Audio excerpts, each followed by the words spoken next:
Welcome back. Well, we just heard from David Herbster in the studio. Now let's send it up to Brookings to hear from another athletic director. Here's Midco SN's Tom Nieman with SDSU AD Justin Sell.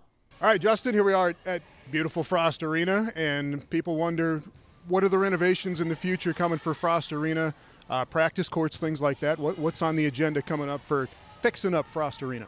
Yeah, well, as you know, we've had a master plan that we established 4 or 5 years ago with the indoor practice facility and the stadium, and Frost Arena is a big part of that. We'll start this fall with basketball practice gyms. They'll go south of Frost Arena, 2 practice gyms for men's and women's basketball.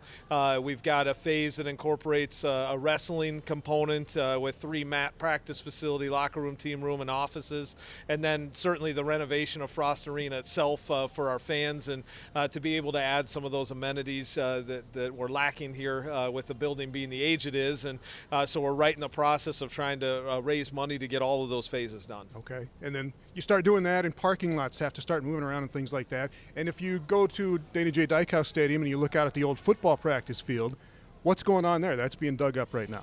Yeah, there's always dominoes that take place, and with the development of the Performing Arts Center project as well as Frost Arena, the intramural fields that are across the street from Frost are going to be turned into parking, so that'll obviously help our fans that are coming to attend events in either venue.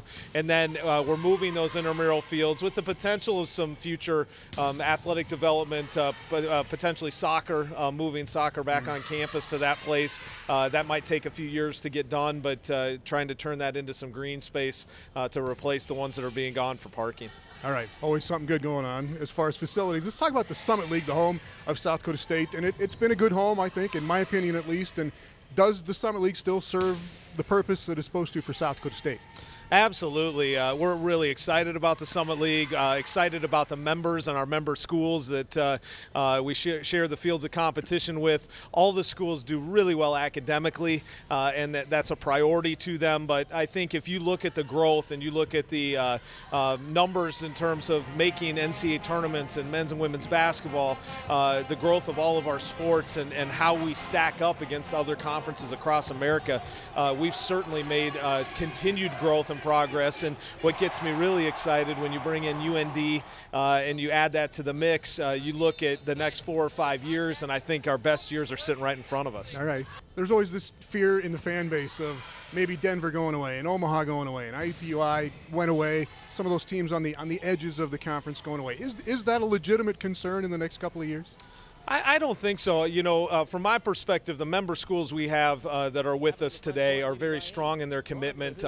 They've said so. They've acted that way. I think they find that the Summit League, our competition, and where our league is going, more importantly, really fits their profile and fits what they're trying to accomplish from an athletic standpoint. In terms of our league over time, we've had members come and go. I would argue that we've gotten better every time that we've added a member. Our league continues to get better, and we'll work on that as we move down the road. And it's not as volatile as it seems, is it? As the perception is of teams coming and going all the time, is it? No, I think you saw a big shift maybe 4 or 5 years ago, and that created some dominoes of some other things happening. I just don't see maybe another set of very small movement, if any.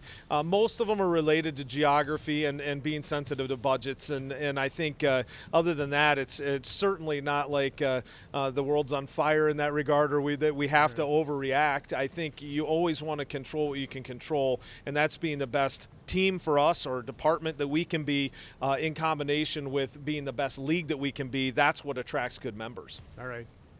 The Jackrabbits in the Missouri Valley Football Conference. Talk about football a little bit, and attendance is always something that comes up, and we had 15,000 plus for the Beef Bowl here last week, and it keeps growing every year. The average attendance for football keeps going up every year, and people have a perception that it's not enough right now. We can't fill up the stadium. You've had to deal with this quite a bit with Dana J. Dykehouse being the size that it is, and the perception that we can't fill it up. There's something there that just doesn't quite add up either, right? Yeah, I mean, you know, it's like every good program, if you traced through the history of good programs, I think it's a combination of building that season ticket base. Certainly winning a little bit helps, and having a good team on the field and a team that your fans can believe in. You know, I look at it as we didn't have enough capacity in Coughlin Alumni Stadium. Obviously, it was an old enough facility, we needed to replace it, but from attendance standpoint, we needed to as well.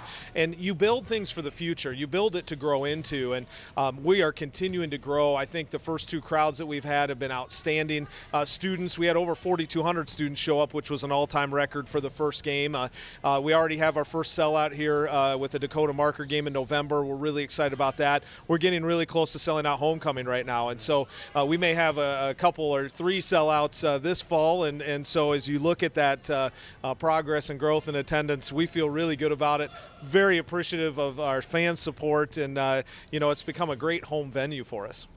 All right, exciting stuff going on in Brookings. Thank you, Tom and Justin Sell. Next on the show, it's our NSIC Game of the Week preview. David Brown will be on the phone right before his call in Fayetteville to give us all the details on UMary at Upper Iowa. Stay right here. Midco Sports Tonight, presented by Avera Orthopedics.